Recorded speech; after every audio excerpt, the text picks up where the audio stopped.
동현, 정예창, 최영민 들어갔고,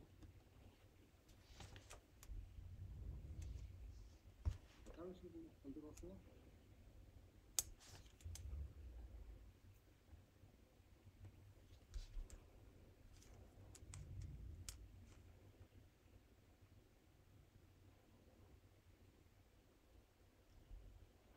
네, 수업 시작할게요.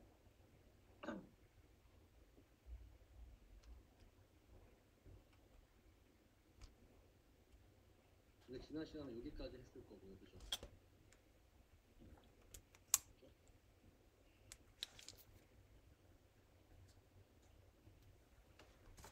그래서 이제 이게 뭐냐, 왜 세포막 전압 차이가 나냐라고 했을 때, 세포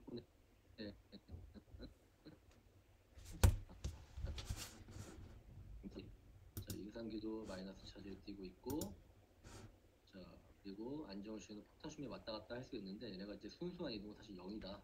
0이다라고 얘기를 했었고, 자, 소디움의 드라이미포스, 소디움이 잘 여기 못 들어온다고 얘기했었습니다. 그래서 세포 안에가 세포 밖보다 상대적으로 약 마이너스 70mV 정도의 전압 차이를 보이고 있다라고 얘기를 했었어요. 아닌가? 이 전에 잠깐만, 이거 나갔나요? 소디움 포타슘 펌프? 얘기했었지 여러분들. 얘기했어요 안 했어요?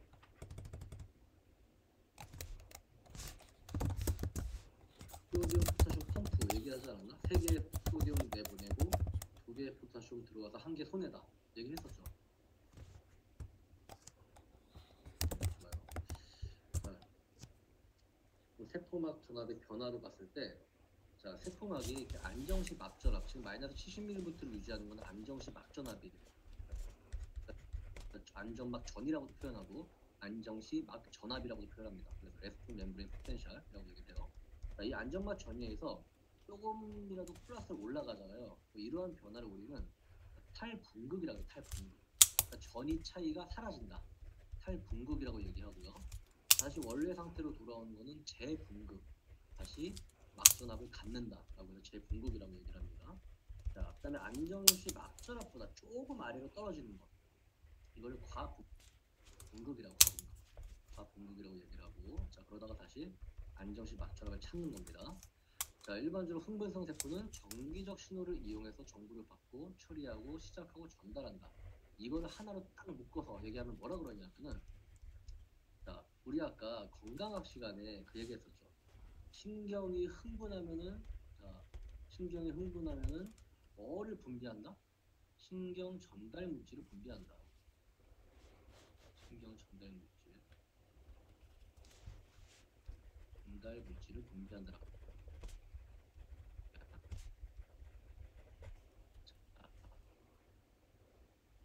이 신경 중립 사실상 얘네가 전달할 수 있어요. 신경세포, 그 다음에 골격근 세포와 심장근 세포, 통활근 세포는 아닙니다. 자, 심장근 세포 같은 경우에는 활동 전압이라는 것을 갖고 있어요. 여기 나오는 활동 전압. 자, 흥분성 세포이기 때문에 활동 전압을 갖고 있다. 자, 근데 활동 전압은 여러분들 이 다음 그림에서 보이겠지만, 활동 전압은, 자, 이 올라가는 형태로 봤을 때 전압 차이가 없어지기 때문에 탈분극이라고 표현을 하지만은, 자, 이거는 이제 그 변화상을 얘기할 때 탈분극의 활동 전압은 일련의 사건이에요, 사건. 그러니까 명사로 얘기합니다, 명사. 그래서 활동 전압이라고 표현하는 거예요. 활동 전압을 탈분극으로 얘기해도 상관은 없지만은 우리가 정확하게 지칭할 때는 활동 전압이라고 얘기를 합니다. 자, 이 활동 전압은요, 이런 특성을 보여가지고 지금 보시면 이렇게 탈분극이 되고 있죠. 안정시 막전압에서 조금 플러스 쪽으로 이동하고 있는데, 이러한 자극이 만약에 역치 전압 이상 올라가게 돼. 예를 들어 역시 전압이 마이너스 50mV라고 가정했을 때, 자, 마이너스 50 이상 올라갈 수 있는 자극이 있으면 이때 무조건 활동 전압이 생깁니다. 무조건 생겨요. 자, 그렇지만, 자, 여러분 생각해봐. 역치 전압을 넘지 못하는 신경 자극이 있다라고 가정해봅시다. 마이너스 60mV까지 못 올려요. 자, 이게 1000번이 있다고 한들,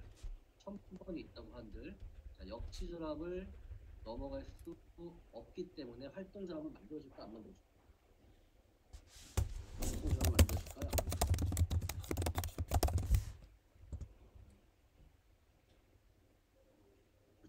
만들어지겠지. 자, 그래서 뭐라 그러냐면은 실무율의 법칙이라고 그래요. 활동전압은 실무율의 법칙에 따른다. 모두 아니면 아무것도 아니다. 활동전압이 생기기 위해서는 역지전압 이상 몇 번의 자극이 오잖아요. 그럼 무조건 활동전압은 생겨요. 반면에 자, 10,000번이든 뭐 1,000,000번이든 간에 역지전압을 넘지 못하는 자극이 올 경우에는 활동전압은 만들어지지 않는다. 뭘 모아놓은 법칙, 실무율의 법칙이라고 얘기를 하는 겁니다. 자, 이 활동전압은요, 소디움의 투과성이 증가해서 발생하는 거예요. 소디움의 투과성. 자, 여러분들 소디움은 세포 밖에 많았어요, 분명히. 자, 그렇기 때문에 얘네가 세포 안으로 확 들어와. 즉 플러스 이온이 들어오잖아. 플러스 이온이. 자, 플러스 이온이 들어오면서 이런 활동전압이 발생을 하는 겁니다. 자, 그리고 우리가 이제 의학 생리학을 공부한다라고 하면은 실제로 이 소디움 채널이 어떻게 열리냐, 어떻게 닫히냐 이런 게 되게 중요할 수도 있지만은 운동 생리학 관점에서는 그게 그렇게 중요하진 않아요. 자, 이것보다 중요한 건 뭐냐? 활동포도를 발생하기 때문에 신경 전달 물질이 분비될 수 있다가 중요합니다. 신경 전달 물질이 분비될 수 있다.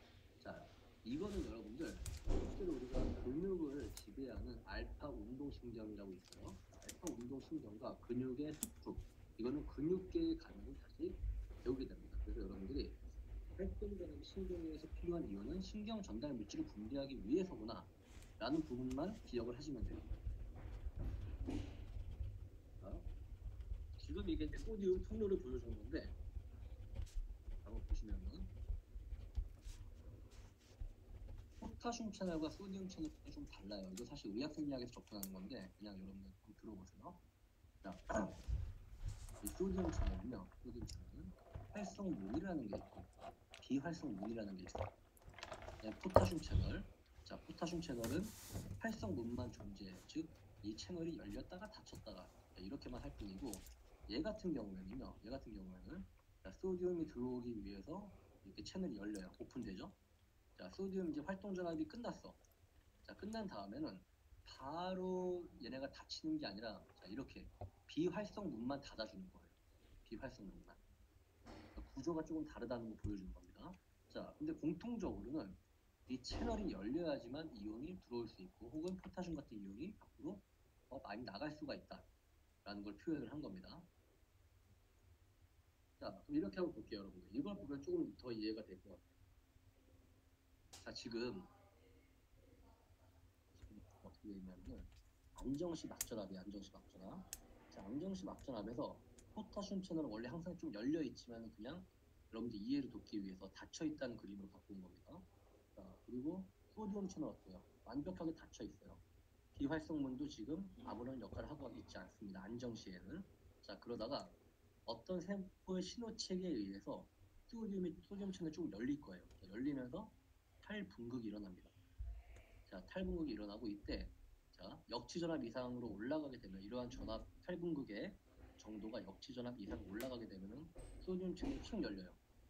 확 열리면서 다량의 소디움이 세포 안으로 들어오게 되면서 만드는 게 이런 활동 전압입니다. 그렇죠? 자, 근데 활동 전압이 다 만들어졌어. 그럼 더 이상 소디움이 들어올 필요가 있을까 없을까? 활동 전압이 만들어진 다음에 소디움이 들어올 필요가 있을까요? 나는 이미 활동 전압 만들었어. 그 소디움이 들어올 필요 없죠. 이때 비활성문이 소디움 채널을 닫아버리는 거예요. 자, 닫아버리고 자, 우리가 그냥 생각하기로는 소디움이 들어왔으니까 나가야지 라고 생각할 수 있잖아.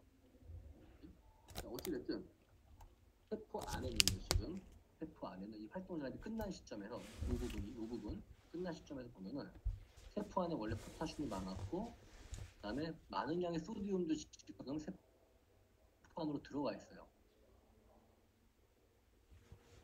그런데 이렇게 탈분극기가 있은 다음에 다시 재분극이 돼야 되잖아. 재분극이 될 때는 소디움이 나가지 못해요. 왜 못 나가냐? 일단 첫 번째는 소디움 채널은 양방향성이 아니라 원웨이입니다. 한 방향성이에요.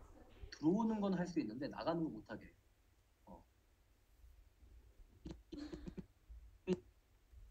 이제 비오잖아요. 나가지도 못해 얘네들. 자, 그리고 두 번째 이유는요. 자, 소디움 세포 안보다 세포 밖에 더 많은 양의 소디움이 존재합니다. 자, 따라서 확산이 될 수 있을까 없을까? 확산이 될 수 있을까요?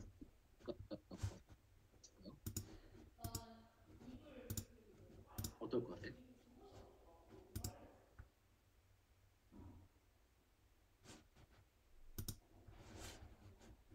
높은 곳에서 낮은 곳으로 가는 거잖아. 소디움이 세포 안으로 들어와서 활동 전압을 만들었다라고 하지만 여전히 세포 밖에 더 소디움이 많아요. 세포 밖. 자, 그럼 세포 안에 있는 소디움이 세포 밖으로 확산될 수 있을까 없을까?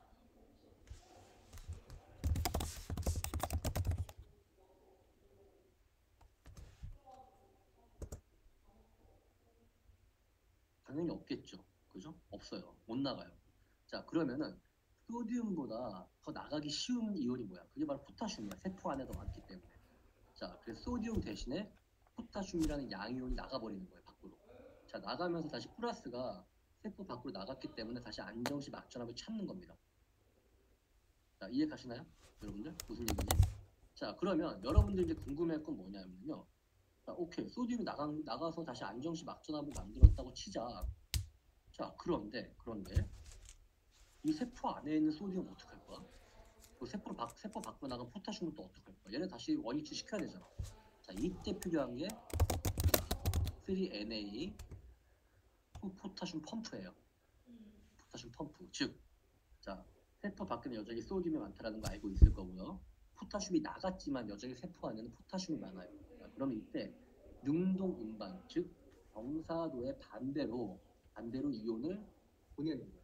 ATP를 써서 에너지를 써서 자, 3개의 소디움, 세포 안에 있는 소디움 밖으로 퍼내면서 자, 나갔던 포타슘 2개를 안으로 갖고 들어오는 겁니다. 그때 이제 중요한 게 소디움 포타슘 펌프예요. 자, 이거는 지금 이 정도만 하면 운동생리학에서 배우는 것보다 더 많이 배운 거겠습니까? 자, 이 그림 보시면 여러분들이 한번 1분 정도 한번 잘 보세요. 1분 정도. 제가 설명 따로 안 할 테니까 1분 정도 보시고 이래서 이제 전압이 올라가고 다시 떨어지고 이렇게 되는구나. 아마 이해할 수 있을 겁니다. 1분 정도 시간 드릴게요.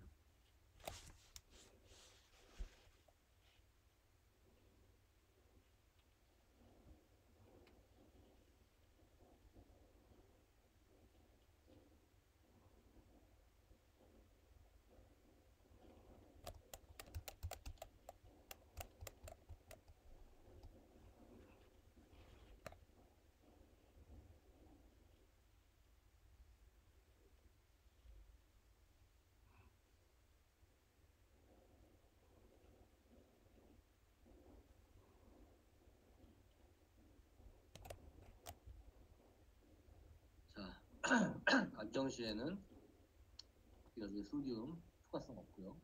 포타슘 일단 순수 이동은 0이니까 투과성 없다라고 제가 표현을 할게요. 일단 안정시 막전압을 유지합니다. 자, 그러다가 1년의 사건에 의해서 자, 소디움이 들어오게 돼요. 자, 많은 양이 들어오면서 이렇게 활동 전압을 만들게 되고 자, 들어온 소디움이 나가지 못해요. 확산돼서 못 나가기 때문에 이때 포타슘이 대신 나가면서 재분극을 일으킨다. 그렇죠? 이제 이해하셨을 거라 생각합니다. 자, 먼저 활동 전압의 조절에 대해서 좀 얘기를 할게요. 자, 활동 전압은요. 자, 일반적으로 자, 우리가 이렇게 생각하시면 돼요. 여러분들. 자, 뉴런이 이렇게 있다라고 가정해 봅시다. 뉴런이. 근데 뉴런이 한 개의 뉴런만 연결되어 있는 게 아니라 되게 다양한 뉴런들이 이렇게 연결되어 있어요. 다양한 뉴런들이. 자, 다양한 뉴런들이 연결이 되어 있어요. 1대1로 연결되어 있는 게 아니라. 그런데 어떤 뉴런은요. 흥분성을 만들어내는, 즉 활동 전압을 만들어내는데 필요한 뉴런이 있을 거고요. 또 어떤 뉴런은 억제하는 뉴런이 있을 겁니다. 억제하는 뉴런. 그렇죠? 자, 그래서 자, 우리가 활동 전압의 조절에 있어서 자, 흥분성을 일으키는 그런 뉴런들, 그게 얼마큼 크냐, 그리고 억제를 일으키는 뉴런이 얼마큼 크냐에 따라서 활동 전압을 얼마큼 잘 만들 수가 있냐가 결정되는 거예요. 자, 그러면 흥분성 시냅스 전압이라는 얘기는 자, 활동 전압을 일으키는 시냅스가 뉴런이 다음 뉴런에다가 흥분성 신호를 전달했을 때 활동 전압이 만들어지는 것을 갖고 우리는 흥분성 시냅스 전압이라고 얘기를 하는 겁니다. 자, 근데 여기 이제 중요한 개념이 나와요. 하나는 시간적인 가중과 공간적인 가중이 나옵니다. 시간적인 가중, 공간적인 가중. 자, 이게 무슨 의미냐면은 만약에 여러분 이렇게 생각해 봅시다. 그래서 한번 지우고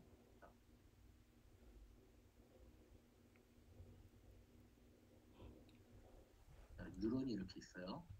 자, 그다음에 또 뉴런이 이렇게 있습니다. 이렇게 시냅스를 이루고 있죠. 시냅스. 자, 근데 얘가 만약에 역지전압을 넘어가는 흥분성 신호를 10번 만들어. 그러면 이 연결된 다음 뉴런, 그러니까 포스트 뉴런 이후의 뉴런에서는 10번의 활동 전압을 만들 겁니다. 10번의 액션 포텐셜을 만들게 되는 거예요. 자, 이게 시간적인 가중입니다. 이 전 뉴런이 자, 반복적으로 계속 활동 전압을 만들어낼 수 있는 자극을 주게 되면은 자, 이후 뉴런에서는 10번의 활동 전압이 만들어진다. 이게 시간적인 가중입니다. 자, 그리고 공간적인 가중은 뭐냐면요. 자, 여러 개의 흥분성 뉴런들이 있어. 여러 개의 흥분성 뉴런들이 자, 동시다발적으로 자, 흥분성 신호를 보내게 되는 거야. 그럼 얘는 또 활동 전압을 만들 수 있다는 얘기입니다. 자, 무슨 얘기인지 아시겠죠? 자, 그러면 이 EPSP, 흥분성 신뢰수 전압, 그 흥분성을 일으키는 신경 전달 물질이 뭐냐? 가장 대표적인, 여러분들이 가장 중요하게 봐야 되는 거는 아세틸콜린입니다. 아세틸콜린. 자, 이건 근육할 때 다시 배울 겁니다. 아세틸콜린 내지는 글루타메이트예요.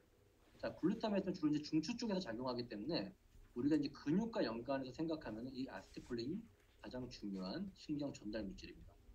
자, 그래서 EPSP가 왔어요. 만약에 자, 이게 이제 후 시냅스고 전 시냅스에서 어떤 흥분성 자극을 주게 되면은 안정시 막전압이 이렇게 올라간다. 자, 올라가는 거 볼 수 있죠? 그죠? 자, 지금 이거를 지금 의미하는 거고. 자, 그다음에 IPSP는 억제성이야, 억제성. 자, 억제성 시냅스 전압. 자, 억제성에서 보면 여러분들 이걸 그림 잘 보세요. 우리 흥분성에서는 소디움의 투과성을 증가시켰는데 자, 억제성에서는 클로라이드의 흥분성이 증가시켜요. 자, 클로라이드의 투과성이 증가한다. 여러분 이게 세포 아닌데 세포 밖에 있는 많은 양의 마이너스 이온인 자, 클로라이드가 들어오면 안정시 막전하면 어떻게 될까? 여러분들 안정시 막전하면 어떻게 될 것 같아요? 자, 마이너스가 들어와. 플러스가 아니라 마이너스가 들어와. 어떻게 되겠어요? 자, 만약에 여기가 엄청나게 흥분돼 있어요. 흥분돼 있는데 이때 억제성 신호가 막 와. 자, 그러면서 후시냅스 세포에서 클로라이드, 즉 마이너스 클로라이드가 막 들어와요. 그럼 안정시 막전하면 떨어지겠죠. 맞나요? 우리가 플러스가 들어오면 올라가는 거고 마이너스가 들어오면 떨어지겠지. 너무나 당연한 거예요. 빼기 더하기의 개념입니다. 자, 그래서 후시냅스의 안정시 막전함이 더 가분급시킨다. 더 가보죠. 왜? 클로라이드의 투과성이 증가되기 때문에 세포 안으로의 투과성이 증가되기 때문에 안정시 막전이 더 가분급이 일어난다. 자, 그러면 결국에 우리가 활동 전압을 잘 만드냐 못 만드냐는 어떤 개념이냐면 IPSP와 자, 앞에서 봤었던 EPSP의 균형이에요. EPSP 균형. EPSP가 더 세다. 라고 하면 활동 전압도 잘 만들 수 있는 거고 IPSP가 세게 되면 활동 전압을 잘 못 만들게 됩니다. 자, 근육으로 치면 여러분들 EPSP가 근육의 수축을 만든다라고 보면 되고 IPSP는 근육의 이완을 만든다. 내지는 근육을 수축하지 못하게 만든다. 라는 개념으로 여러분들이 접근하시면 돼요. 자, 그러면 영상 하나 보면서 자, 이거 보시면 여러분 확실히 아실 거예요.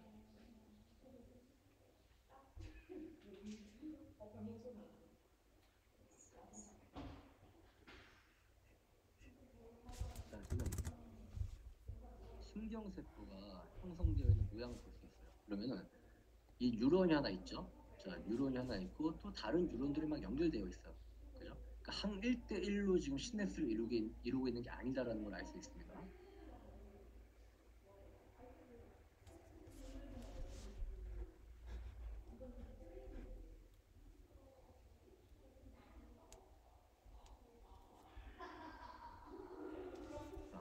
여러분들 이니비토리 액션, 그러니까 IPSP를 얘기하는 건데 얘가 만약에 이니비토리 액션을 하는 뉴런이라고 봤을 때 자, 얘가 만약에 자, 억제성 신호를 보내게 되면 얘한테는 자, 어떤 이온의 투과성이 증가한다?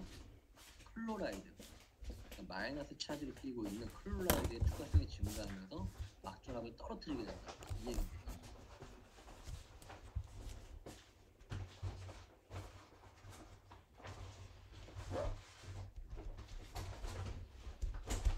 세포체에서 좀 축적을 타고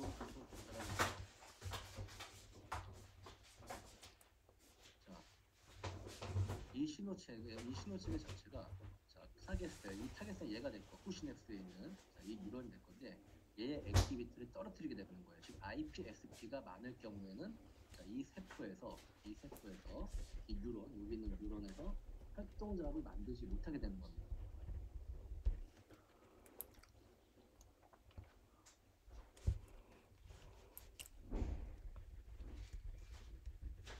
활동작업을 만들어내는 신경 전달을 하는 빈도가 낮아진다는 거예요. 자, 여기에는 자, 스티뮬레이터리 뉴런, 그러니까 EPSP를 만드는 뉴런이 자, 정보를 신경을 전달하게 되면 얘한테서는 활동작업을 더 많이 만들게 될 거예요. 자, 그리고 소디움의 추가성이 증가하기 때문에 활동작업이 만들어지는 거겠죠.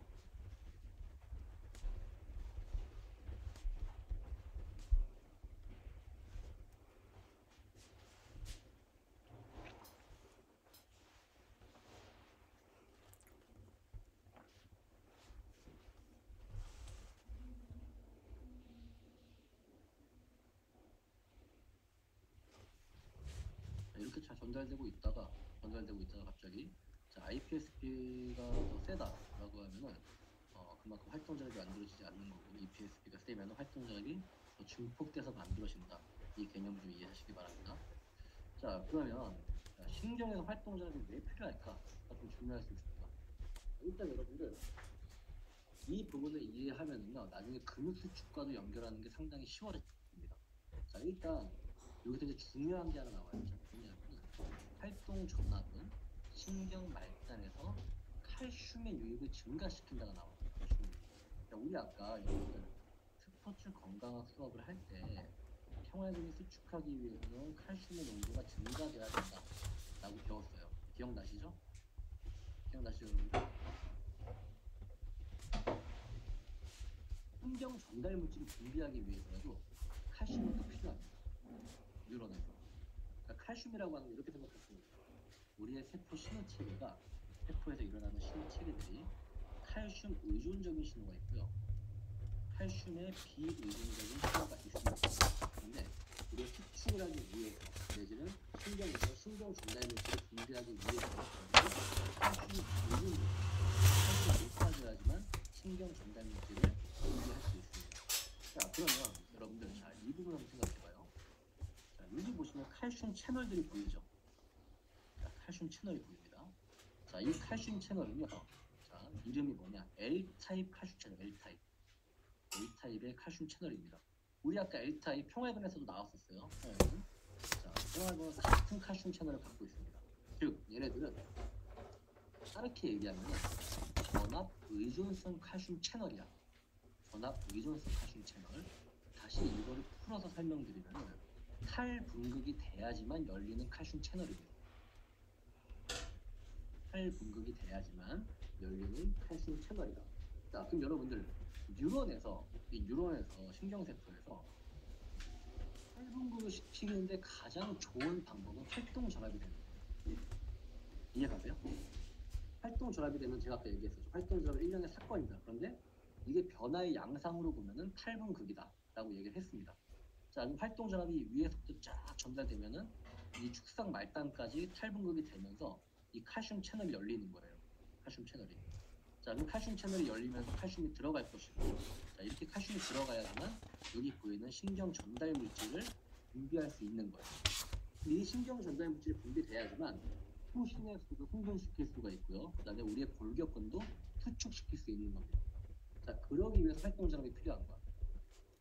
그러니까 활동 전압이 필요한 이유, 신경 전달 물질을 분비하기 위해서인데 이걸 조금 더 비전적으로 보면은 우리가 이렇게 거꾸로 가봅시다. 신경 전달 물질을 분비하기 위해서는 어떤 이온의 농도가 증가해야 된다? 세포질 내에 어떤 이온 농도가 증가해야 된다? 그렇지, 칼슘이지. 자, 그 칼슘이 세포 밖에서 세포 안으로 들어가려고 하면은 L타입의 칼슘 채널, 그러니까 다르게 얘기하면은 전압 의존성 칼슘 채널을 통해서 들어가야 되는데 탈분극이 되기 위해서는 반드시 필요한 방법이 바로 활동 전압이다 라는 얘기예요. 거꾸로 지금 얘기를 한 겁니다. 자, 그럼 여기서 여러분들 또 하나 말씀드리고 넘어갈게요. 우리가 이런 걸 알 수 있을 것 같아. 지금 뭐를 알 수 있냐면은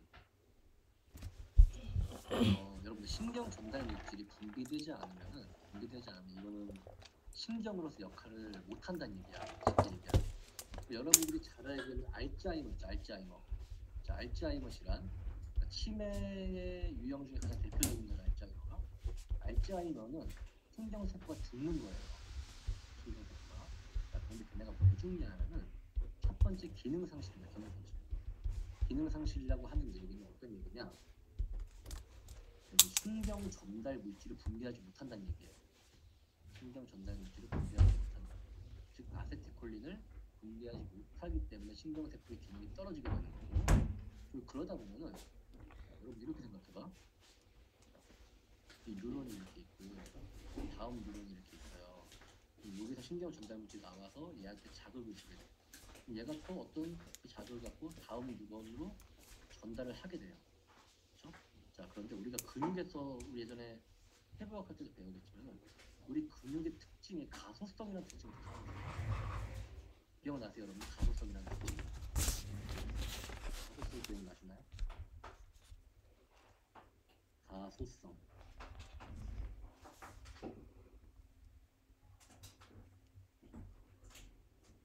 기억나나요?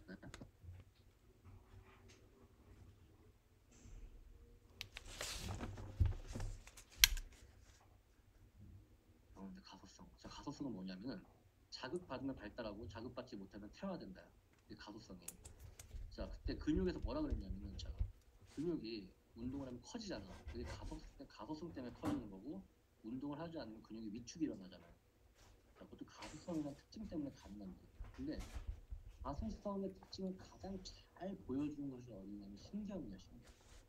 자, 신경은 신경 전달 물질을 분비함으로써 자극을 주고 또 신경 전달 물질을 분비하고 자극을 주는 거예요. 즉 이 얘기는 신경 전달 물질이 정상적으로 잘 분비가 된다. 건 시냅스에서 잘 분비되고 후시냅스에 적절한 자극을 줄 수 있다라고 하면은 신경세포는 정상적인 기능을 할 수 있는 거고, 또 그에 따라서 신경세포가 해야 되는 일이 없습니다. 자, 근데 치매는 어떤 거냐면요, 아세틸콜린을 잘 분비하지 못해. 자, 그러니까 후시냅스에서는 적절한 자극을 받을 수 있어 없어? 받을 수 없게 되겠죠. 자, 그러다 보니까 얘네들이 죽어 나가는 거예요. 그게 알츠하이머예요, 알츠하이머. 자, 그리고 이제 또 하나, 아마 K 프로젝트 듣는 친구들은 들었을 텐데, 보고. 아, 보고에 있는 독이 있어요. 그게 TTX야, TTX. TTX. 자, 여러분들 보고 독을 잘못 먹으면 죽죠. 죽는 거 알고 있죠. 자, 근데 왜 죽는지 아세요, 혹시? 보고에 독을 먹으면 왜 죽을까? 왜 죽을 것 같아?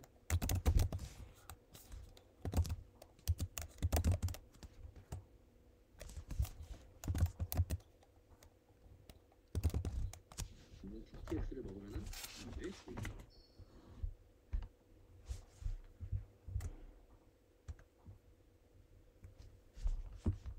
그렇지. 자, 신경을 마비시키는 건데 그 마비시킨다는 개념이 뭐냐면요. 여러분 우리 뉴런에서 활동 전압을 만드는 이온이 뭐였지? 활동 전압을 만드는 이온.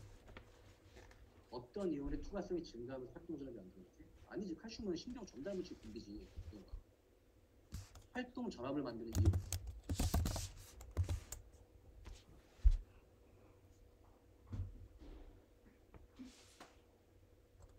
활동 전압을 만드는 이온은 어떤 이온이었어요?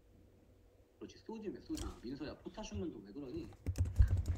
소디움이지. 이 이온은요, 소디움이 왔다 갔다 해서 아까 이온 채널이 있어, 이온 채널. 이온 채널을 막아버리면 소디움이 들어올 수 있어, 없어, 세포 안에. 여러분들.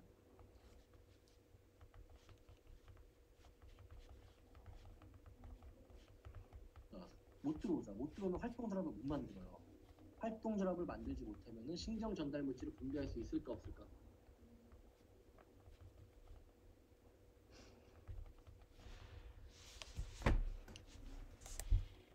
없겠지, 당연히 없겠지. 자, 이 보고에 있는 독은 TTX라는 독인데 얘네가 소디움 채널을 막아버려요. 없거든 신호 자체가. 자, 막으니까 활동 전압을 못 만들어.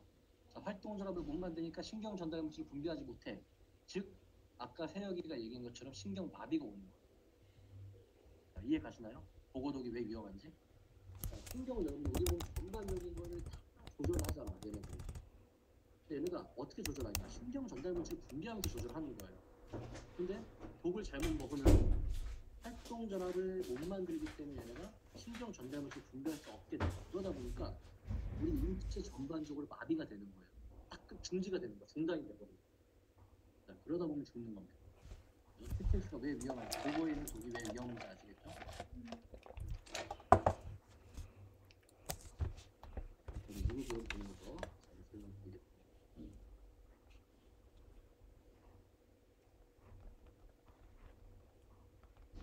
지금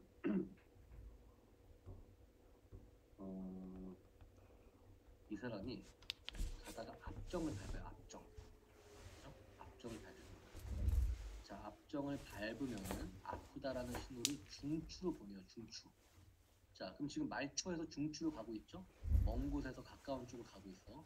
자, 이거를 무슨 신호냐? 무슨 신호라고 얘기하냐면은 구심성 신호라고. 구심성 신호라고 얘기합니다. 자, 여러분 이거는 잘 나오는 부분이에요. 시험에. 이거 배워보세요. 자, 말초에서 중추 쪽으로 신호를 신경 신호를 전달하는 거는 구심성 신호다 라고 기억을 하시고 자, 아프다라는 신호를 보냈어요. 중추. 이 척수를 보냈습니다. 그럼 척수에서는 여러분들 아픈 것으로부터 회피를 해야겠지. 회피를 하려면 근육을 수축시켜야 돼. 즉 중추에서 야, 너 이제 다리를 떼, 다리를 올려라는 신호. 자, 이거를 원심성이라고. 원심성. 중추에서 말초로 가는 신경 신호를 원심성 신호라고 얘기를 합니다. 원심성. 자, 그럼 여러분들이 여기서 그러니까 아프다는 신호, 구심성을 통해서 아프다는 신호가 척추로 전달됐고 척추에서는 원심성 신호를 통해서 근육을 두는구나 라는 거는 일단 알 거예요. 자, 그런데 여러분들 이거 한번 잘 생각해봐. 얘가 지금 이렇게 다리를 들기 위해서는 어떠한 근육이 활성화돼야 되냐? 바로 대퇴이두근이에요. 대퇴이두근. 우리가 다리를 펴는 데 근육은 대퇴사두가 되고 다리를 플렉션 시키기 위해서 필요한 근육은 대퇴이두예요. 자, 알고 계시죠? 자, 그런데 이때 대퇴이두로 연결된 운동신경에서는 뭐가 중요하냐? EPS가 중요해요. 충동성 신호가 증폭되면서 그러면 지금 이 다리를 드는 동작에 있어서 이 대퇴이두근과 기랑 작용을 하는 근육은 어떤 근육이에요?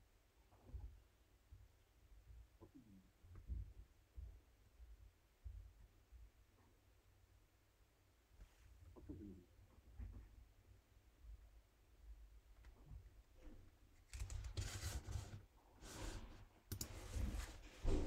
대퇴이두근. 그렇지, 희상아. 좋아. 대퇴사두예요. 대퇴사두입니다. 자, 그러면 이때 단순히 이 대퇴이두근과 연결되는 신경이 이 근육들, 이 움직임을 조절할 때 그렇지 않아요. 그러면 이 대퇴사두, 기량작용을 하는 대퇴사두로 연결된 운동신경은 IPSP가 높아집니다. 억제성 신호가 높아져요. 자, 억제성 신호가 높아져야지만 대퇴사두를 수축시키지 않겠죠. 그럼 이걸 좀 더 잘 들 수 있게 만들 거예요. 자, 이해 가시나요, 여러분들? 이해 가세요?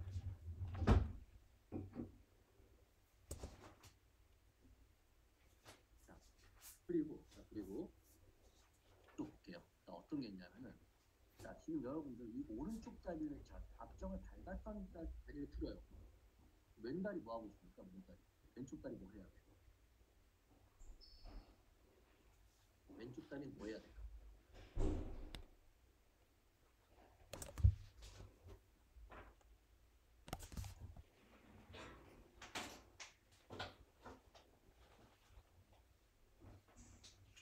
여러분들 잘 모르겠으면 일어나서 한쪽 다리 들어봐요.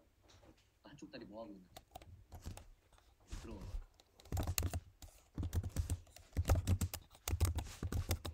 그렇지. 맞아. 지탱이야, 지탱. 지금 필주나 세역이나 중령이가 얘기하는 것처럼 지지를 해야 돼. 버팀목 작용을 해줘야 돼. 자, 그러면 이 버팀목 작용을 하는 다리에서는 반대 작용이 일어나요. 즉, 대퇴 사두에서 EPSP 신호가 강하고요. 대퇴 이동 다리 들면 안 되잖아. 그래서 그때 IPSP가 강해집니다. 즉, 다리를 든 다리와 버팀목 다리는 신경 조절이 반대로 일어난다. 반대로 일어난다. 자, 이거를 뭐라고 얘기하냐면은 여러분들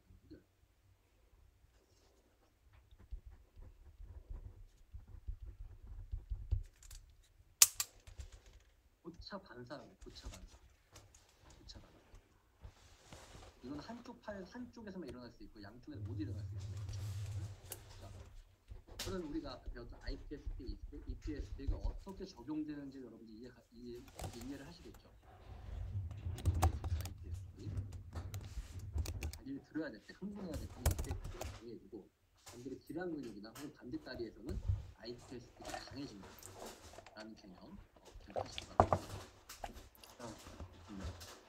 여러분들 만약에 지금 대퇴 이동, 다리를 들 때 대퇴 이동가 중요하잖아요. EPSP가 더 활성화되잖아요. 더 높아지잖아요. 근데 그 왼쪽 다리에서도 EPSP가 더 활성화되면은 여러분들은 그 순간 히어로가 되는 거야. 공주고 날아다닐 수 있는. 우리는 그렇지 못하기 때문에 날 수 있는 존재가 아니기 때문에 얘를 지탱해주는 게 필요하더라고요. 교차마다 다시 좀 이따 얘기하겠습니다. 우리가 다음 시간에 근육을 배울 건데 미리 이 그림 한번 볼게요, 여러분들.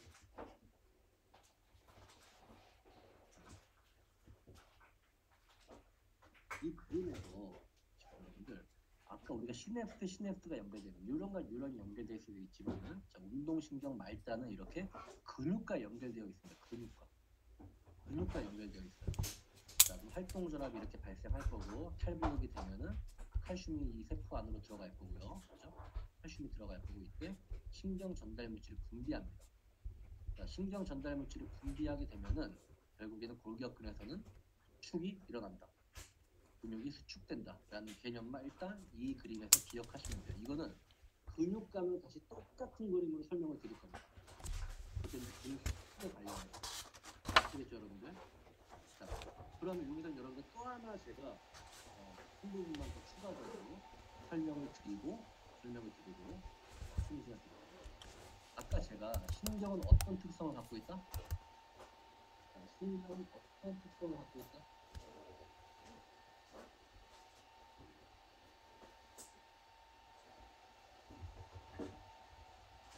그렇지, 가소성이지. 가소성. 자, 근육도 가소성이에요. 똑같아요. 자, 여러분들 한번 생각해봐.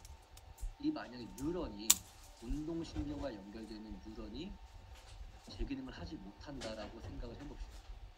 제 기능을 하지 못해. 자, 그럼 근육은 자극을 받을 수 있을 것 같아요.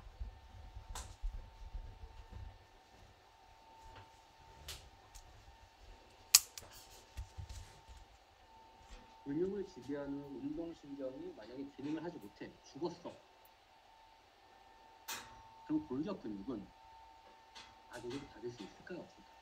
받을 수 없게 되겠지. 자, 그럼 오랜 시간 동안 자극을 받지 못하면 그 근육 세포는 어떻게 될까? 똑같이 가소성에 의해서 퇴화돼요. 퇴화. 기능을 상실하고 구조적으로 퇴화가 될 겁니다. 그렇죠? 그 질병이 루게릭이라는 병입니다. 루게릭도 아시죠, 여러분들? 그리고 노화가 되면서 노화성 근 위축이 일어나게 되는데 그러한 근 위축도 결국 왜 일어나냐? 신경이 퇴화되기 때문에 위축이 일어나는 거예요. 대부분. 자, 그래서 우리가 근육도 건강하고 신경도 건강하려면 운동을 할 수밖에 없는 거예요. 자, 운동을 하게 되면은 근수축의 반복이잖아요. 자, 그럼 근수축이 된다는 얘기는 그만큼 운동신경에서도 활성화 빈도가 높아진다는 얘기야. 그리고 신경 전달 물질을 잘 분비한다는 얘기고. 자, 그래서 운동하는 사람들이 근육이 왜 오랜 시간 동안 나이가 들어도 오랜 시간 동안 그렇지 않은 사람보다 오랫동안 유지가 되냐? 바로 신경이 정상적으로 작동을 하고 있고 또 그에 따라서 근육이 적절하게 자극받기 때문입니다. 이거는 다 가소성의 특징에 근거를 하고 있습니다. 자, 5분 정도 쉬는 시간 드리고 다시 진도 나가도록 하겠습니다.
자, 출석 맞겠지?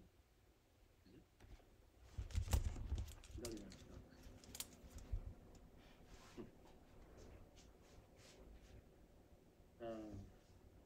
다른 친구도 들어온 친구 있어?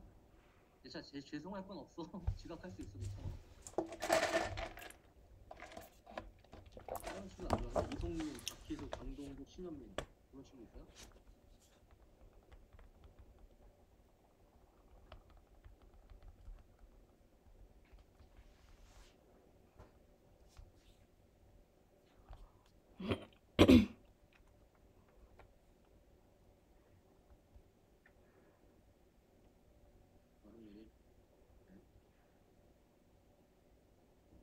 선배님도 아까부터 들어와 있는 잠깐만. 아까부터 들어와 있는데 왜 답을 안 했어? 내가 몇 번 수업 시작하기를 몇 번 불렀는데.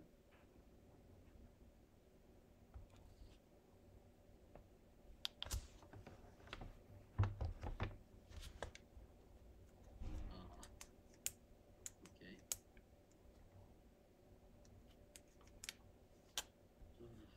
나머지 희수랑 동국이랑 승민이 안 들어왔고.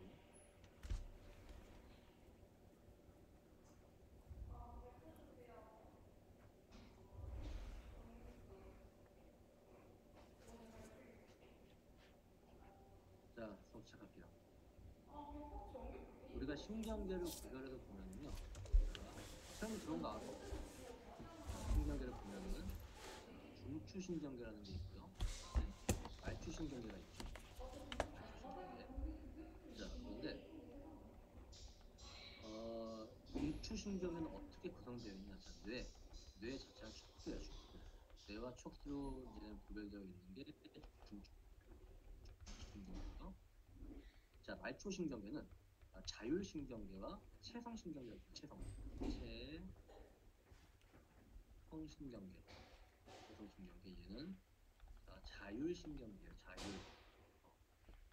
자, 그럼 자율신경계는 어떻게 구성되어 있냐? 자, 교감신경계. 이제 교감신경계 많이 했어요. 교감신경계가 부교감신경계로 구성되어 있어요. 교감신경, 부교감신경계로 자율신경계가 구성되어 있고, 자, 그 다음에 체성신경계는 센서, 감각신경과 그 다음에 운동신경으로 구성되어 있습니다. 자, 그럼 여러분들 아까 제가 이 그림에서 뭐라고 얘기했었냐면 구심성, 원심성을 얘기했었죠. 자, 감각신경은 구심성입니까? 원심성입니까?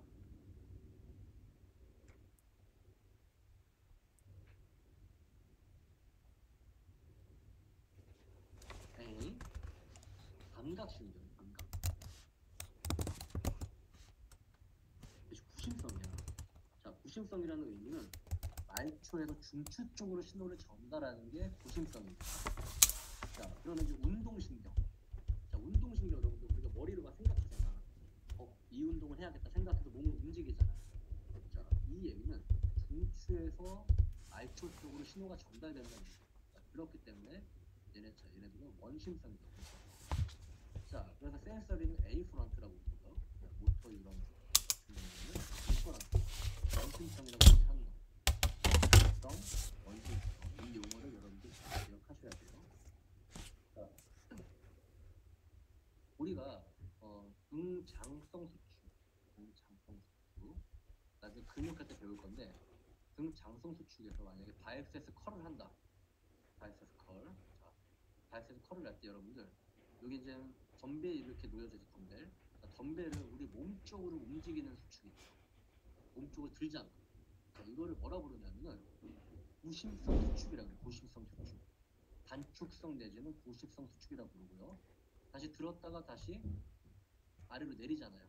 자, 이거를 신장성 수축 내지는 원심성 수축이라고 부릅니다. 구심성과 원심성을 뜻을 잘 생각해보면 구심성은 우리 몸의 중앙 부위나 신경의 중추 쪽으로 가까워지는 것을 구심성. 자, 그 원심성은 중심부에서 멀어지는 것, 그거를 원심성이라고 부릅니다. 자, 그러면 신경계에서 가장 잦은 단위, 신경 세포에 대해서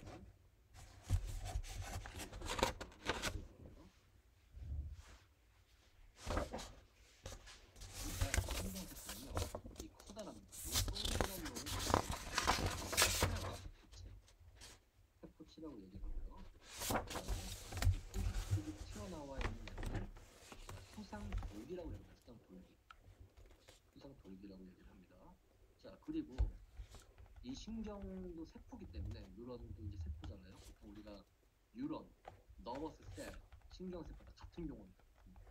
세포기 때문에 이렇게 마이토콘드리아가 잘 발달되어 있어요. 골지체, 핵, 다 존재합니다. 자, 그리고 이 수상줄기가 하는 역할은 뭐냐면은, 자, 전 시냅스, 얘보다 위에 이제 있는 신경세포가 있겠죠? 여기 이제, 여기 보면은 이게 축상 말단이에요. 축상 말단. 뭐 연접 전축이라고도 얘기하는데 축상 말단인데, 얘랑 시냅스를 이루고 있는 곳이 이게 수상줄기입니다. 자, 무슨 얘기인지 아시겠죠? 이런 식으로 됩니다. 이런 식으로 됩니다. 자, 그 다음에, 자, 여기 보면 축삭에서 축삭. 축삭이라는 게 있고, 비축과 축삭이 존재를 하고 있어. 그 축삭 주변에 보면 누가 이렇게 쌓여져 있지. 그지? 쌓여져 있습니다. 이거를, 자, 마이엘린이야. 마이엘린. 마이엘린을 만드는 건 슈만 세포라고 얘기를 하는 거예요. 사실, 단일 세포는 아니고요. 그냥 슈만 세포라고 표현만 하는 겁니다. 자, 마이엘린으로 이렇게 쌓여져 있습니다. 자, 그리고 이 마이엘린 층이 없는 데 있죠. 없는 데. 비어있는 곳. 비어있는 곳을 랑비의 결절이라고 얘기합니다. 자, 그럼 이 구조가 왜 중요한지에 대해서 얘기를 해볼게요. 자, 지금, 자, 여기에는 마이엘린 수초가 마이엘린이 있고요. 그 다음에 여기가 노드 오브 랑비에르, 랑비에르 결절이라고 얘기하는 건데, 자, 여러분 여기에는 지금 랑비에르가 없잖아요. 마이엘린이 없잖아, 마이엘린이. 마이엘린이 없습니다. 자, 이 마이엘린은 뭐로 만드냐면 주 지방이에요, 지방. 주 지방이에요. 지질로 이 부분을 만들게 되는데, 여러분들 지방 부분에 전기가 통할 수 있어요, 없어요? 지방에 전기가 통할 것 같습니까?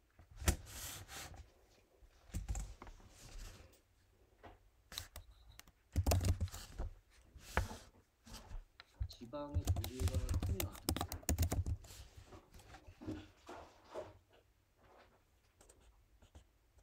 자, 통하지 않겠죠, 그죠? 전혀 안 통합니다.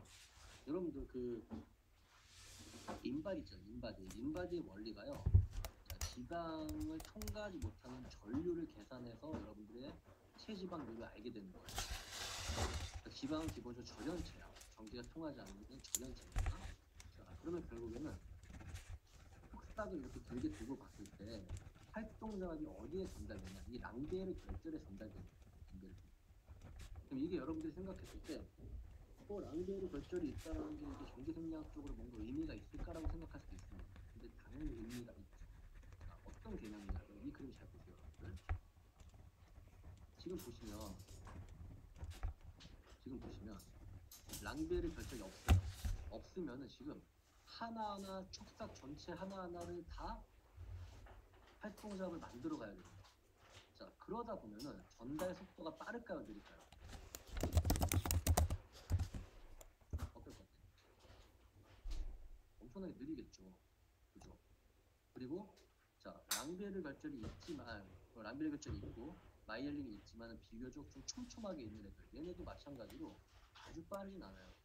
그렇지만 이렇게 골격근 같은 경우에는 골격근과 연결된 신경 같은 경우는 랑비에르, 그러니까 마이엘린이 상당히 크게 형성되어 있고 랑비에르 결절도 몇 개 없어요. 그러니까 뚝뚝하고 신경이 전달됩니다. 더 빠르게 전달시킬 수 있어요. 그래서 주로 이런 세포는 어떤 세포냐면은 통증을 느끼는 세포들은 상당히 느립니다. 신경 전달 자체가. 그럼 여러분들이 이렇게 생각할 수 있어요. 통증은 빨리 전달돼야 될 것 같은데, 그렇죠? 빨리 전달돼야 되는데 왜 느릴까? 그 대신에 통증성이 상당히 많이 발달해 있어요. 그러니까 여러 곳에서 세밀하게 통증을 센싱할 수 있어요. 자, 그 일반적인 감각신경은 이 보시는 그림 두 번째 그림. 이게 랑베르 결절도 있고 마이엘린도 있습니다. 비교적 빠르게 신경 전달을 부심성으로 할 수는 있지만은 그 수가 많지 않다라는 게 좀 단점이고, 자, 골격근 같은 경우에는 우리가 어떤 위협으로부터 회피를 한다. 우리 몸을 움직인다. 그렇기 때문에 마이엘린이 잘 발달되어 있고요. 그리고 신경 전달 속도도 상당히 빠릅니다. 자, 통증 수용기 같은 경우 초당 0.7m 정도 갈 수 있는 신경 전달 속도를 갖고 있고, 감각신경은 자, 초당 약 50m 정도 갈 수 있는 속도를 갖고 있고요.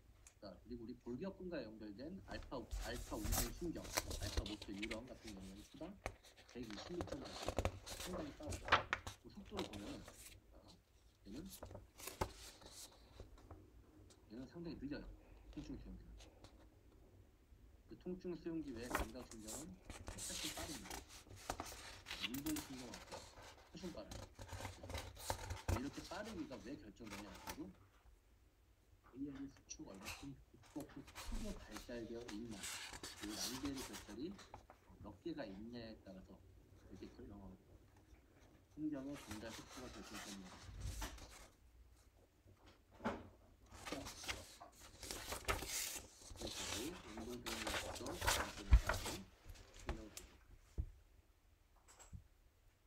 근육은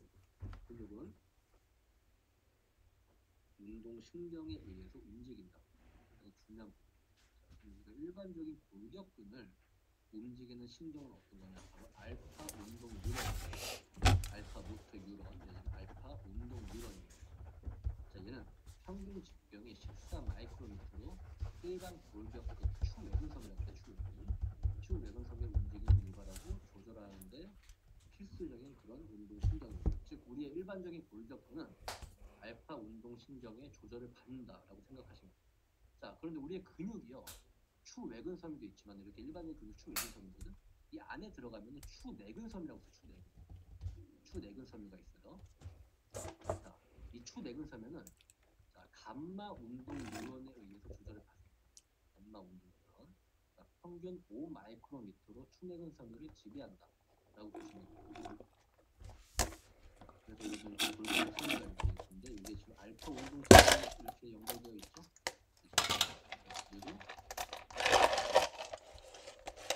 이렇게 형성되는 운동 중판, 근신경 연접 이렇게 형성하고 있는 겁니다. 자, 그리고 보시면은 여러분들 지금 이 한 개의 운동 신경이 지금 상당히 여러 개의 근육을 지금 지배하고 있죠.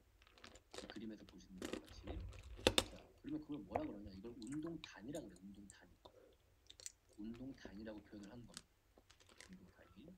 자, 그리고 하나의 근육군을 두고 봤을 때 여러 개의 신경들이 연결되어 있는 것을 볼 수 있어요.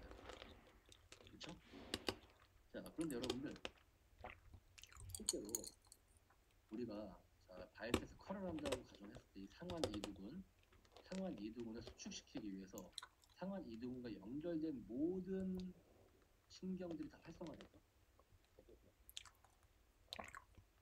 모든 신경들이 다 활성화될까요?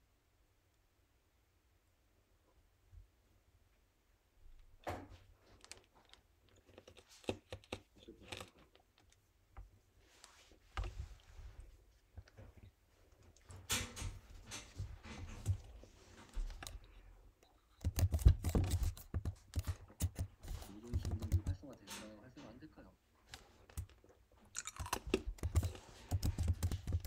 모든 신경들이 활성화되지 않아요.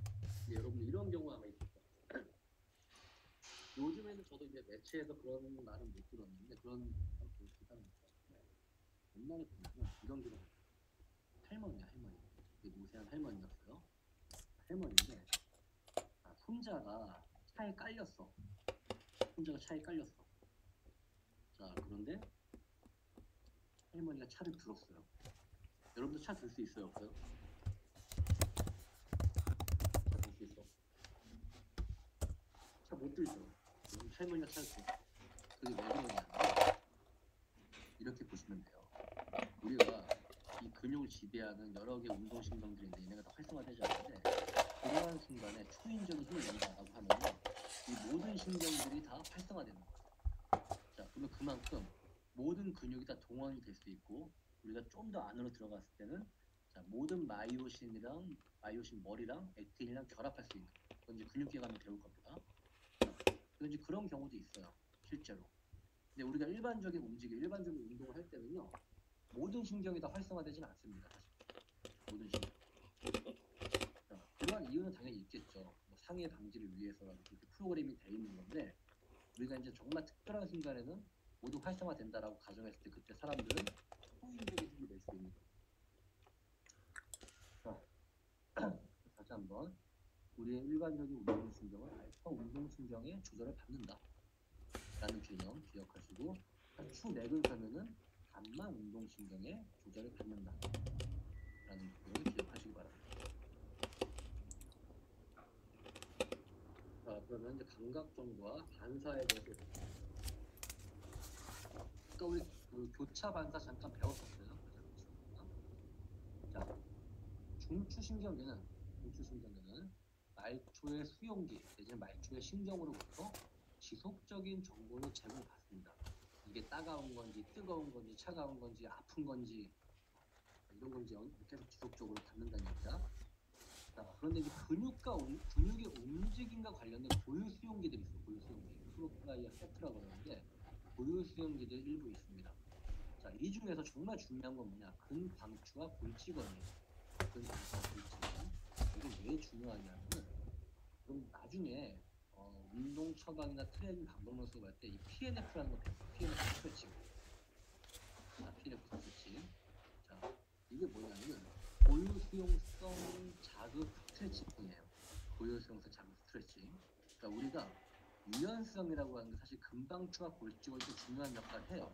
물론 근력을 동원하는 데 중요한 역할을 하고, 유연성 측면에서도 중요한 역할을 하기 때문에 얘네들을 자극해서 우리의 ROM, 관절의 가동 범위를 증가시키는 기법입니다. PNF가. 그래서 나중에 배울 PNF 같은 것들을 위해서라도 여러분들이 근방추와 골직원은 좀 기억해 두시는 게 좋을 것 같아요. 그다음 또 하나 이제 관절 수용체라는 게 존재합니다. 이 세 가지가 주로 메인이에요. 이 세 가지 중에서는 1번과 2번 근방추와 골직원 기관이 가장 메인 고유 수용체입니다.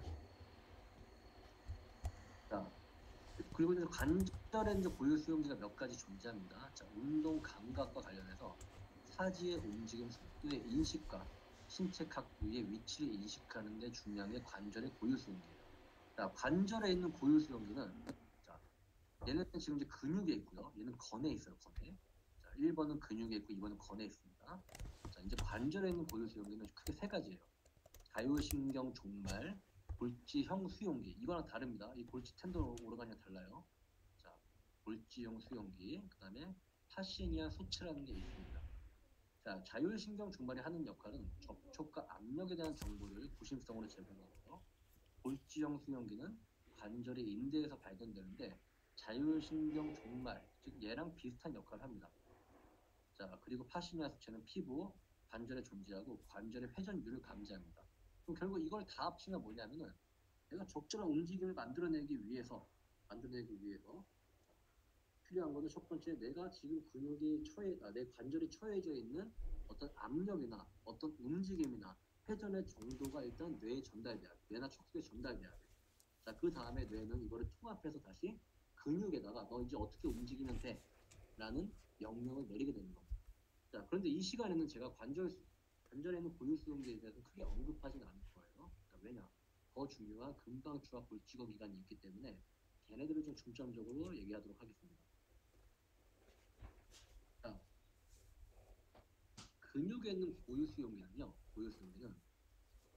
가장 일반적으로 화학 수용기라는 게 있어요. 화학 수용기 앞에서 얘기했던 근방추, 골직원 기관 이렇게 있는데, 화학 수용기는 근육 내 pH, 세포 밖의 칼륨의 농도, 산소와 이산화탄소 정보 같은 것들을 전달해주는 역할을 합니다. 자, 근방추는 뭐냐면은 근육의 길이 정보를 제공해요. 근육의 길이 정보. 자, 그리고 골직원은 근육의 장력 정보를 제공합니다. 길이와 장력이에요. 자, 근방추는 길이, 자, 골직원은 장력입니다. 장력이란 말은 지금 근육과 건이 연결되어 있잖아요, 여러분들. 사실 건이라고 하는 거는 근육에서 변형되어 있는 그런 형태예요. 근육이라고 보셔도 무관합니다. 자, 어찌됐든 간에 근육이 지금 얼마큼 근력을 내고 있냐라는 정보를 지금 감지하는 게 골직원 기관. 자, 그다음에 근방추는 내 근육이 얼마큼 길어졌냐를 센싱을 하는 그런 고유 수용기입니다. 자, 물 한 잔만 마시고.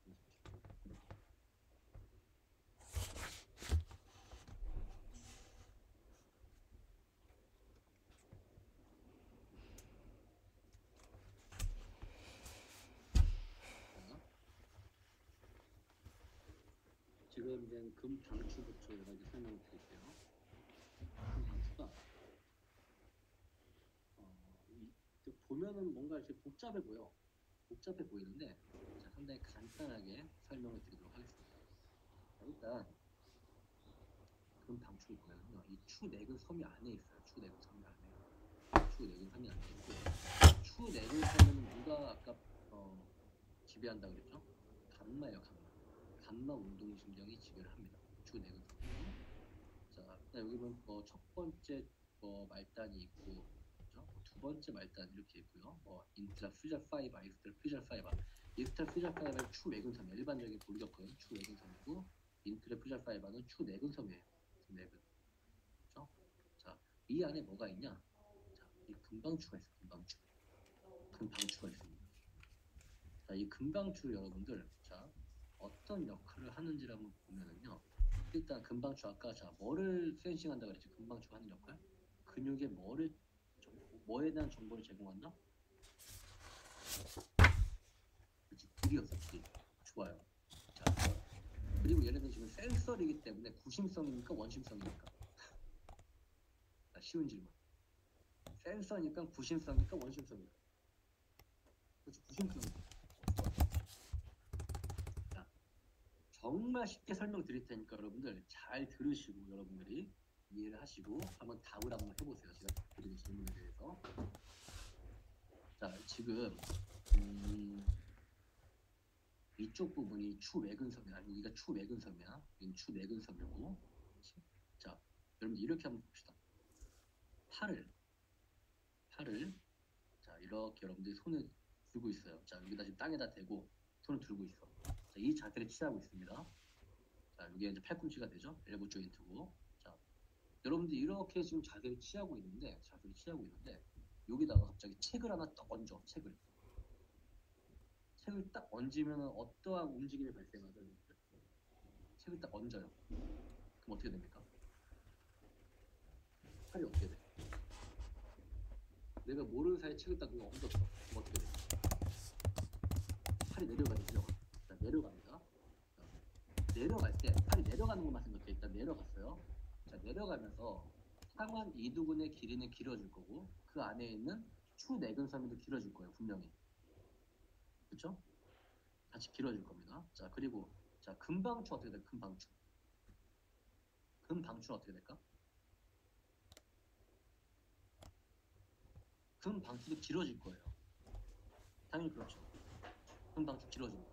자, 그러면 자, 이 금방추가 길어지고 추내근 할 것 없이 다 길어졌어.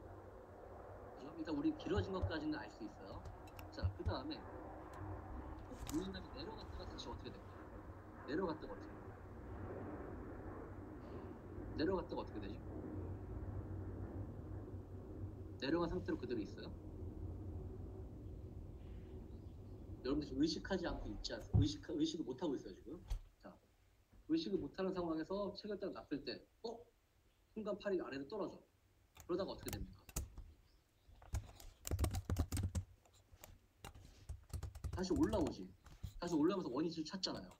근데 이게 여러분들이 의도한 게 아니야. 내려갔다 툭 다시 원위치 오는 거잖아. 이게 왜 그런지 아세요? 여러분들? 왜 그럴까? 생각해요. 자, 지금 이 금방추는요, 근육이 길어지는 것에 대해서 상당히 센싱을 잘해요. 자, 그러면은 자, 금방추는 센서잖아, 센서. 자, 내가 길어졌어.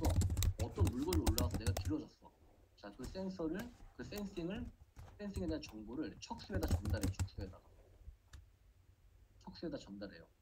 그럼 척수는 어떻게 이제 생각하냐면, 근육이 길어졌다라고 하는 것은 어떤 저항에 대해서, 책이라는 저항에 대해서 내가 버틸 수 있는 힘이 약하다라고 판단하게 되는 겁니다.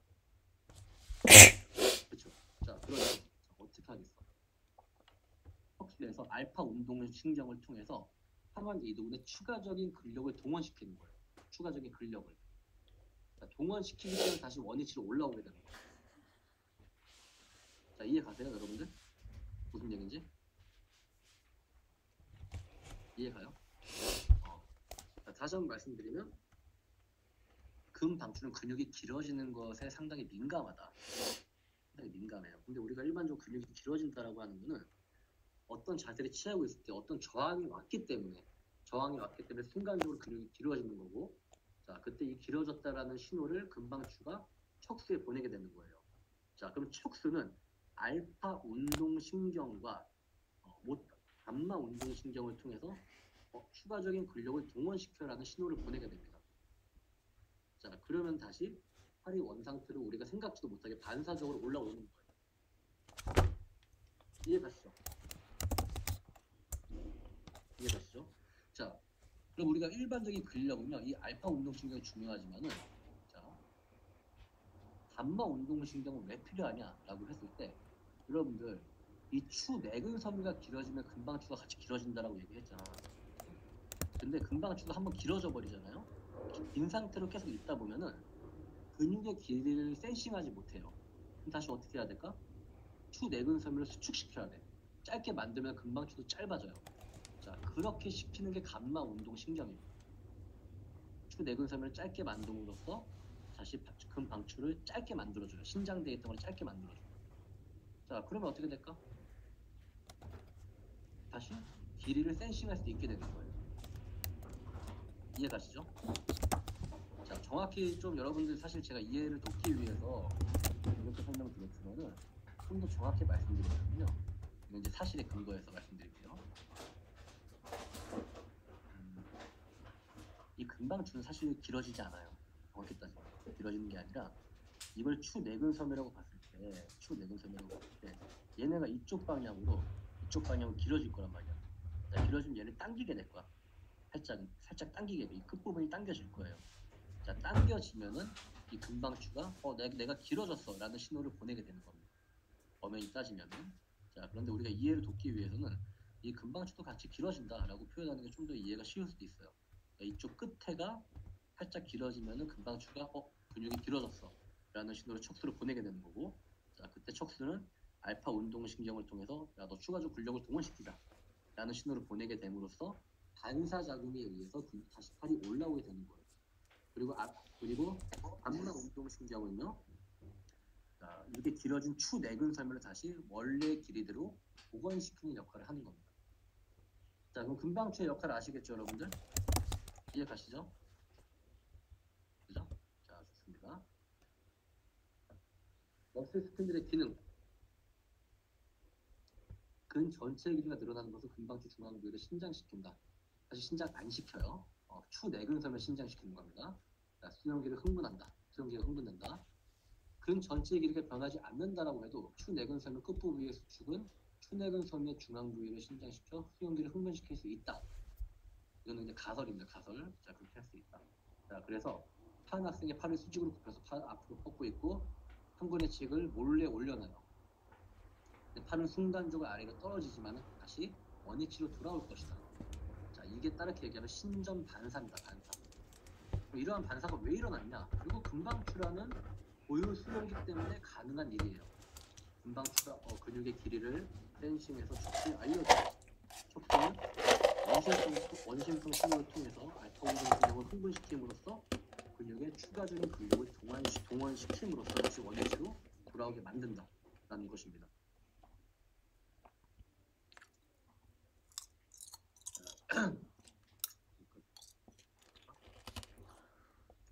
근방추는 근육의 신전을 감지하고 감각신경은 척수에 신호를 보내고 감각신경은 알파 운동신경과 영접해 있고 알파 운동신경이 작은 근육을 수축시켜 그 신전에 저항한다.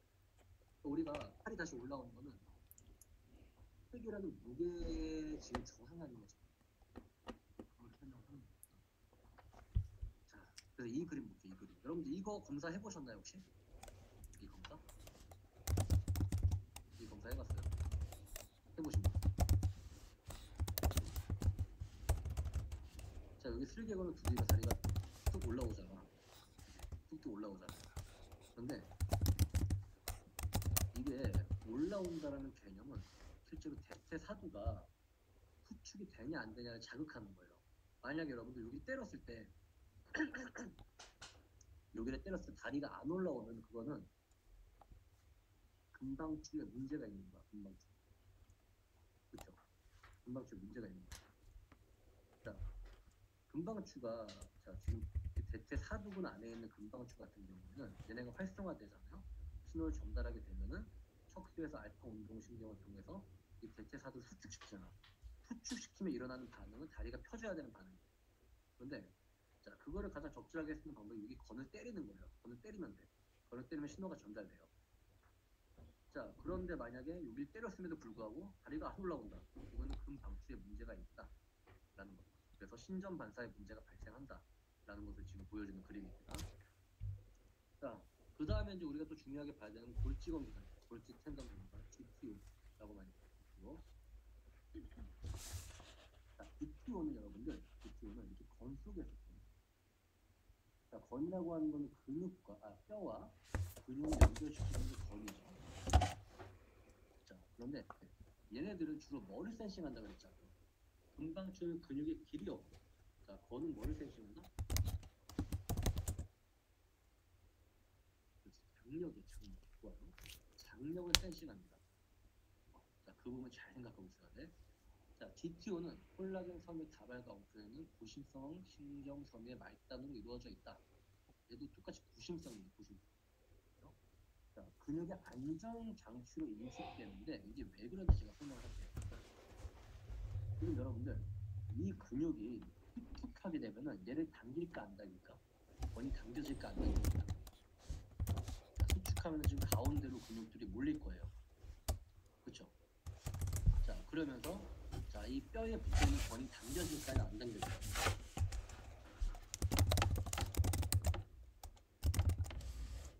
당겨질까? 안 당겨질까?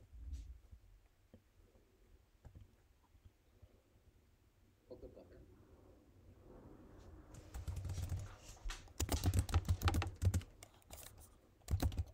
여러분 이거 한번 생각해봐. 갈비 먹어봤죠? 갈비 먹어봤을 거야. 갈비 뼈가 이렇게 있어요. 뼈를 좀 잡으려고요. 소갈비, 갈비 뼈가 이렇게 있고 여기 고기가 이렇게 붙어 있어요. 당연히 건이 붙어 있는 거죠. 건이. 여러분들 이 뼈에서 갈비를 이탈시키려고 하면은 입으로 여기 딱 물어서 당겨야 되지. 당기면 얘가 이탈되죠. 맞아요? 원래 씹어야지. 사실 당겨서는 안 돼. 당겨서는 안 되겠지만 그냥 여기 딱 물고 당기면은 이 뼈랑 이 건이랑 떨어지려고 하잖아. 우리 근육도 똑같아요. 이 근육이 지나치게 힘을 많이 쓰고 있어. 즉 너무 심각하게 하고 있으면요. 이 근육이 가운데 쪽으로 다 짧아진단 말이야. 짧아지면서 이 건을 잡아당겨요. 건을 잡아당겨. 그러면은 이 건이랑 뼈랑 이탈될 수 있을까 없을까? 이탈될 위험성이 있겠죠. 맞나요? 그러면은 이탈되면 돼, 안 돼? 이탈되면 될까 안 될까? 이탈되면 안 되잖아. 그치? 그래서 이때 골지원 기관의 역할이 중요한 거예요. 골지원 기관이 이렇게 건 속에 있는 이유가 뭐냐면은 지나치게 많이 막 수축을 해. 근육이. 너 건이 막 당겨지네? 얘가 되게 힘을 많이 쓰고 있네? 그럼 얘 같은 경우는 다시 척수를 어떻게 전달하냐? 나 지금 힘을 너무 많이 쓰고 있어. 위험해. 라는 신호를 보내게 돼요. 그러면 척수에서 어떻게 하냐면은 우리 아까 배웠죠? IPSP를 조금 더 세게 만들어요. IPSP를 조금 더 세게 만들면 알파 운동 신경에서 IPSP가 조금 더 세지면은 근육은 추가적인 근력이 동원될까 안 될까?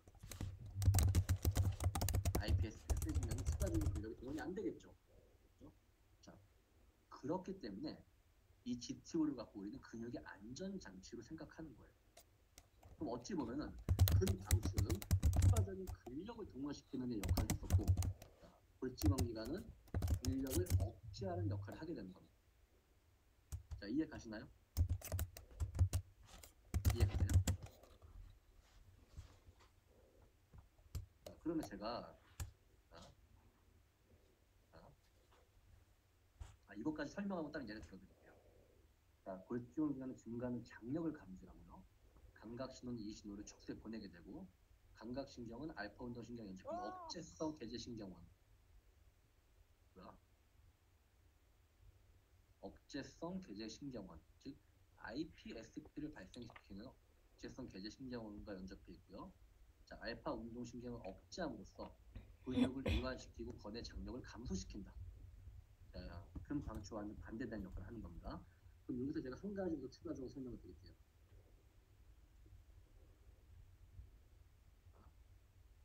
제가 아까 금방추와 골직원 기관, 금방추와 골직원 기관이 PNF 스트레칭, 우리의 이제 유연성과도 상당히 관련이 있다고 제가 말씀드렸거든요. 자, 여러분들 다리를 쭉 펴니다. 다리를 쭉 펴고 지금 이렇게 손을 뻗어서 자전거라고 해서 자전거를 하고 있다라고 가정해 봅시다. 이렇게 자전거를 하게 되면은 실제로 여러분들 이 대퇴 이두근의 근육의 길이는 상당히 많이 길어져 있을 거예요. 그죠? 길어지죠? 길어집니다. 자, 그런데 대퇴 이두근의 길이가 길어지면은 어떻게 될까? 대퇴 이두근 안에 있는 금방추가 활성화되겠죠. 그렇죠? 금방추가 활성화될 것이고, 자, 그렇게 금방추는 척수에다가 내가 길어졌어라는 신호를 보내게 되면은 자, 척수에서는 알파 운동신경을 흥분시킴으로써 얘를 수축시키려고 할 거예요. 대퇴 이두를. 자, 그러면 지금 그렇게 대퇴 이두의 수축이 증가했다라고 하면은 지금 있는 좌정골 자세가 더 어려워질 겁니다. 자, 이해 가시나요? 이해 가세요? 그러면 PNF 스트레칭은 뭐냐면은 실제로 근방추를요 좀 둔하게 만드는 거예요. 둔하게 만들어 줌으로써 자, 어떤 자세를 취할 때 짧아지려는 경향의 근육을 좀 덜 짧아지게 만드는 거예요. 그게 PNF 스트레칭이에요. 왜냐하면 우리가 실제로 자전거를 해보면 가장 땡기는 데가 어딥니까, 여러분들? 자전거를 했을 때 특히 이거 제일 땡길 거예요. 그렇죠? 자, 그럼 걔네가 길어졌기 때문에 땡기는 건데 이때 금방추가 너무 활성화돼 버리면은 대퇴 이두를 수축시키게 만들 거고 그에 따라서 자전거 자세를 잘 유지할 수 없게 돼요. 자, 그렇기 때문에 PNF 스트레칭이 고유수용 감각 자극 스트레칭인 거예요. 금방추를 좀 둔하게 만든다. 금방추 자세를 둔하게 만든다. 그 다음에 GTO. 자, 골직원 기관과는 어떤 연관이 있습니까? 골직원 기관. 골직원 기관을 더 자극을 해서 근력의 동원을 억제시킨다. 그럼 근육이 덜 짧아지니까. 그래서 유연성이 더 확보된다. 자, 이런 스트레칭 기법이 PNF 스트레칭입니다. 이건 나중에 배울 거예요. 자, 근데 그런 PNF 스트레칭 배울 때 여러분들이 금방추와 골직원 기관에 대한 기본적인 지식을 알고 있으면은 그 PNF의 개념 자체를 쉽게 이해할 수 있기 때문에 제가 이 부분을 여러분들이 꼭 기억하라고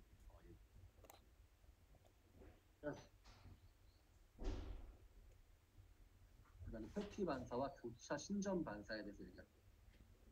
자, 회피 반사, 내지 교차 신전 반사 이런 거 따로 떨어뜨려서 얘기할 부분은 아닌 것 같아요. 한꺼번에 얘기하는 게 좋을 것 같습니다. 자, 보면은 회피 반사의 기전을 볼게요. 회피 반사의 기전. 자, 한 다리가 수축할 경우에 아까 우리 그림으로 봤어요. 다른 한쪽의 수축이 억제돼서 이완 유도돼야 돼. 그래야지만 이렇게 버틸 수가 있어요. 맞죠, 여러분들? 자, 이렇게 버틸 수가 있습니다. 자, 알파 운동신경은 플렉서 근육을 수축시키고 익스텐서 근육을 수축시킨다. 자, 익스텐서 근육이 수축된다는 거는 더 잘 버티게 해준다는 얘기야. 자, 익스텐서 자체가 수축이다. 예를 들어서 힘전돼야지만 수축되는 근육들이 있어요. 그런 근육들을 활성화시켜가지고 버티게 만든다. 자, 그럼 이거를 우리는 아까 고차 신전 반사라고 얘기를 했습니다. 자, 그럼 이 그림으로 다시 설명을 드리면은 얘가 앞정을 밟아서 아야라는 신호를 보내죠. 아프다는 신호를. 자, 그럼 대퇴 이두근을 활성화시킬 거예요. 활성화시키고 이 같은 쪽 다리 대퇴 사두는 억제합니다. 그러면서 다리가 들리게 되는 거예요. 그럼 반대 다리는 뭐 하고 있다? 반대 작용이 일어나야지. 반대 다리는 대퇴 이두는 억제가 되고 대퇴 사두를 수축시켜. 얘가 익스텐서잖아. 피는 근육이잖아. 얘를 수축시킴으로써 이 등 다리에 대해서 버팀 작용을 해준다. 이게 교차 신전 반사입니다. 자, 이해 가시죠, 여러분들? 자, 그리고 이것도 볼게요. 이게 팔에서도 사실 일어나. 팔에서도. 자, 팔이 정말 재밌는 게 뭐냐면은 여러분들 아마 잘 기억해봐요. 오른손에 찔렸을 때, 자, 왼손이 찔렸습니다, 여러분. 왼손이. 자, 왼손이 찔려서 얘를 뗄 때 오른팔 가만히 있을까? 어떨 것 같아요?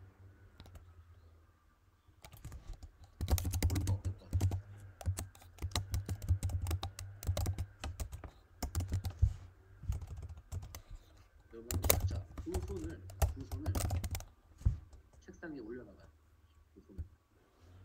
자, 올려놓고 왼쪽에 앞점이 있다라고 가정해봅시다. 왼쪽에 앞점이 있어요. 왼손에 왼쪽에. 자, 그 다음에 자, 그 상태에 두 팔을 들어봅니다. 두 팔을 이제 들어봐요. 두 팔 들고 여러분들이 뭘 하다가 모르고 앞쪽에 딱 왼손을 내리면서 찔렸어. 자, 찔렸을 때 오른손 가만히 있을 것 같아? 어떨 것 같아요? 자, 아래로 움직여. 아래로 같이 움직이는 게 아래로 움직이지. 이렇게 움직이지. 아야 하고 움직이잖아. 자, 아래팔을 이 책상을 짚게 될 거고 왼팔을 들게 될 거예요. 자, 그래서 교차 신전반사가 하체에서만 일어나는 게 아니라 상체에서도 같이 일어납니다. 자, 무슨 얘기인지 아시겠죠, 여러분들? 자, 이게 교차 신전반사예요. 이 부분은 제가 뇌를 설명하지 않았기 때문에 굳이 설명하지 않겠습니다. 자, 그래서 우리 이제 오늘 했던 신경들, 특히나 이제 운동신경과 관련해서 예전에 운동의 고유감각신경, 고유감각수용기와 관련해서 얘기를 했는데 이건 다음 시간에는 근육과 엮어서 얘기를 할 겁니다. 자, 그럼 그때 여러분들이 근육을 좀 더 이해하기 쉬워질 겁니다. 자, 오늘은 여기서 자, 제가 보강도 한번 하겠지만은 우리가 이제 월요일 워낙 많이 빠졌기 때문에 진도를 좀 빨리빨리 뺄 겁니다. 그렇게 중요하지 않은 부분들은 그냥 스킵하고 넘어가도록 하겠습니다. 자, 오늘 고생 많으셨고 자료 올려드릴 테니까 공부도 좀 하시고 우리 다음 시간에 근육계 공부 나가도록 하겠습니다.